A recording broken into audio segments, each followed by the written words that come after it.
আপনারা যারা এই মুহূর্তে আমায় দেখতে পাচ্ছেন তারা সচরাচর এই ধরনের অনুষ্ঠানে আমাকে দেখতে পান না।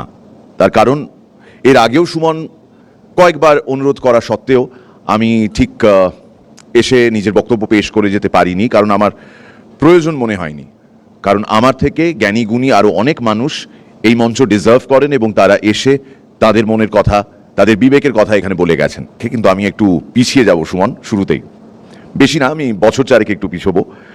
যখন আমরা সবাই কোভিডের গ্রাসে, যখন লকডাউন চলছে, যখন আমরা যার যার বাড়ি থেকে ওয়ার্ক ফ্রম হোম করছি, নতুন একটা রুটিনের সঙ্গে ছন্দ মেলানোর চেষ্টা করছি, তখন কিন্তু প্রতিনিয়ত যুদ্ধ মঞ্চে, এক্ষেত্রে হাসপাতালে, নার্সিংহোমে, বিভিন্ন স্বাস্থ্যকেন্দ্রে গোটা দেশ জুড়ে কাজ করছিলেন যারা, তাদেরকে আমরা ভগবান সমান বলেছিলাম। আমরা বলেছিলাম ডাক্তাররা না থাকলে আমরা বাঁচতাম না। একটা অক্সিজেন সিলিন্ডার, একটা বেড, এমন কিছু জিনিস যেগুলো ডাক্তার ছাড়া আর কেউ করতে পারবে না, আমরা এই সবের দিকে তাকিয়েছিলাম এবং তারপর আমরা সবাই প্রত্যেকেই উপকৃত হয়েছি। এমন কোনো বাড়ি সেই সময় ছিল না যে বাড়িতে কোনো মৃত্যু ঘটেনি। সেই সময় আমাদের মনে হয়েছিল ডাক্তাররা ভগবান এবং ডাক্তারদের মতন মানুষ হন না। আজকে 4 বছরের মধ্যে দৃশ্যটা এতটাই পাল্টে গেছে যে ডাক্তারদের নিজেদের অধিকারের জন্য এইভাবে লড়ে যেতে হচ্ছে। বারবার আক্রান্ত হচ্ছেন তারা এবং ভবিষ্যতেও যে হবেন না তার কিন্তু কোনো গ্যারান্টি নেই। তো যে সমস্ত ডাক্তাররা এই প্রতিবাদ আন্দোলনে সামিল রয়েছেন তারা বৈধ কারণেই সামিল রয়েছেন। কিন্তু আমি সবার আগে ডাক্তারদের অনুরোধ করব, আপনারা প্রতিবাদ করুন, কিন্তু আমরা যারা নন মেডিকেল পিপল, আমরা প্রত্যেকেই কিন্তু নিজেদের মতন করে নিজেদের কাজ করছি। তারপর যে অবসর সময়টা পাচ্ছি সেই অবসর সময়ে আমরা প্রতিবাদ করছি। একথা সত্যি যে অনেক জায়গা থেকে এই আহ্বান মানুষ তুলছেন এবং বলছেন যে ডাক্তারদের কাজে ফেরা উচিত, কারণ গরিব মানুষ সাফার করছে, সবার প্রাইভেট হাসপাতালে গিয়ে চিকিৎসা করানোর মতন সুবন্দোবস্ত নেই। তো সেই ক্ষেত্রে তারা চাইছেন সরকারি হাসপাতালে যেতে। এবার শিক্ষার মতন স্বাস্থ্যটাও তো আমাদের গণতান্ত্রিক অধিকার। সেই ক্ষেত্রে ডাক্তারদের এই আন্দোলনের জন্য লক্ষ লক্ষ মানুষ, যেটা এই আন্দোলন যদি চলতে থাকে তাহলে কোটি কোটি মানুষ তারা বঞ্চিত হবেন, তারা ডাক্তারদের দেখা পাবেন না, আউটডোর খুলবে না, এমার্জেন্সি সার্ভিসেসও হয়তো বন্ধ হয়ে যাবে। এই সমস্ত কিছু হতে থাকবে আর এটা হচ্ছে একটা ডমিনো ইফেক্টের মতন। কারণ 9 তারিখ বা 8 তারিখের রাতে যে ঘটনাটা ঘটেছে এটা শুধুমাত্র নিন্দনীয়, নারকীয়, জঘন্যই নয়, এটা আমাদের সবার বিবেক, বুদ্ধি সব কিছুকে জাগ্রত করে তুলেছে, যে কারণে আজকে রাস্তাঘাটে আমরা মিটিং মিছিল দেখছি। তো সবার আগে standing in solidarity with the doctors, আমি ডাক্তারদেরই অনুরোধ করব যে আপনারা যদি এই আন্দোলনটা চালিয়ে নিয়ে যেতে চান, এটা আপনাদের ন্যায্য দাবি, আপনারা চালিয়ে নিয়ে যাবেন, এতে কোনো আপত্তি নেই। কিন্তু তার পাশাপাশি যদি সাধারণ মানুষের কথা ভেবে স্বাস্থ্য পরিষেবায় যদি আপনাদের ইচ্ছে করে, এটা তো কেউ জোর করতে পারবে না, আর নানান ধরনের অ্যাসোসিয়েশনস রয়েছে যে ব্যাপারে আমার বলার কোনো অধিকারই নেই, আই এম অ্যান আউটসাইডার। কিন্তু এই বিষয়টা আমার তরফ থেকে অনুরোধ রইল ডাক্তারদের কাছে, কারণ আমি একজন ডাক্তারের স্বামী, একজন মেয়ের বাবা, সুমন একটু আগে বলল, এবং আমি আমার স্ত্রীকে দেখেছি কোভিডের সময় থেকে নিরন্তর খেটে যেতে, পরিশ্রম করতে রোগীদের স্বার্থে। এবার প্রশ্ন হচ্ছে ডাক্তাররা যে আন্দোলন করছেন সেই আন্দোলনে সাধারণ মানুষ কেন সামিল হয়েছেন? এক, due to the intensity of the incident, the seriousness of the incident, এবং তার পাশাপাশি আমাদের বিবেক থেকে। আমি কদিন আগে ক্যালকাটা মেডিকেল কলেজে একটা গণকনভেনশনে এই কথাটাই বলেছিলাম যে আপনারা যারা যারা এই মুহূর্তে দেখছেন, দর্শক যারা টেলিভিশন স্ক্রিনে দেখছেন, তাদেরকেও বলছি যে কোথাও কোনো ডাক্তার যদি আপনাদের কোনোভাবে সারিয়ে তুলে থাকেন তাহলে আপনার কিন্তু এটা নৈতিক কর্তব্য তাদের পাশে দাঁড়ানোর।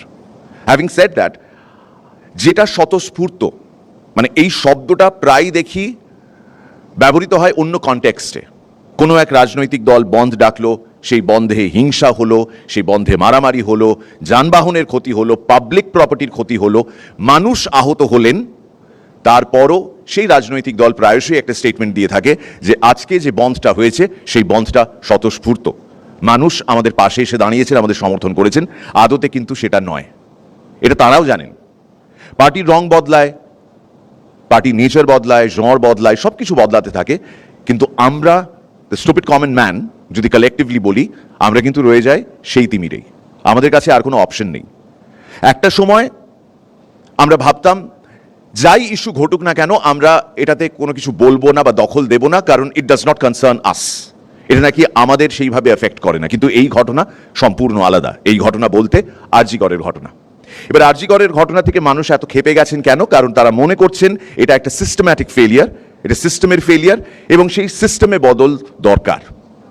সব সময় যে তারা চাইছেন কোনো এক পার্টি সরে যাক, অন্য কোনো পার্টি চলে আসুক, এটা কিন্তু নয়। এটা যুযুধান রাজনৈতিক দলগুলোকেও বুঝতে হবে এবং তাদের সমর্থকদেরও বোঝাতে হবে যে মানুষ কিন্তু বদলটা চাইছেন সিস্টেমে।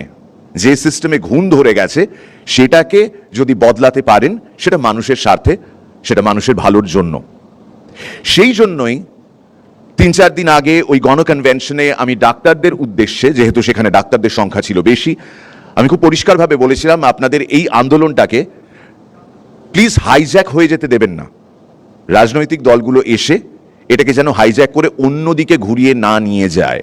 আনফর্চুনেটলি আমাদের সামনে এই মুহূর্তে এই ছবিটাই খুবই স্পষ্ট। বিগত কয়েকদিন ধরে যা হয়ে এসেছে আমাদের শহরে, এটা আমাদের শহরের চেনা ছবি নয়। আমরা অন্যান্য রাজ্যের দিকে, অন্যান্য শহরের দিকে আঙুল তুলে অনেকবার বলেছি এটা কিন্তু কলকাতায় কোনোদিন হবে না, কিন্তু আজ বাস্তবে এটা কলকাতায় হচ্ছে। কিন্তু স্বতঃস্ফূর্ত সমর্থন কাকে বলে সেটাও বুঝতে হবে। মানুষ ঘন্টার পর ঘন্টা জনগণের মিছিলে ট্রাফিকে আটকেও কোনো বিরক্তি প্রকাশ করছেন না, কোনো উষ্মা প্রকাশ করছেন না, কারণ তারা জানেন এটা বৃহত্তর স্বার্থে, এটা আমাদের স্বার্থে। সেই ক্ষেত্রে রাজনৈতিক দলগুলো প্রত্যেক দিন যে রঙ্গ তামাশাটা আমাদের দেখাচ্ছেন সেটা I would say suits them, কারণ তাদের প্রত্যেকেরই একটা আলাদা রং রয়েছে, তাদের একটা এজেন্ডা রয়েছে। এটা বরাবরই হয়ে এসেছে, যে ক্ষমতায় আছে সে নিজেকে ডিফেন্ড করবে, আর যে ক্ষমতায় নেই সে তাকে সরানোর চেষ্টা করবে যে ক্ষমতায় আছে। কিন্তু আমাদের হাতে, জনগণের হাতে ক্ষমতাটা আসলে আসবে কোথায় আর কবে?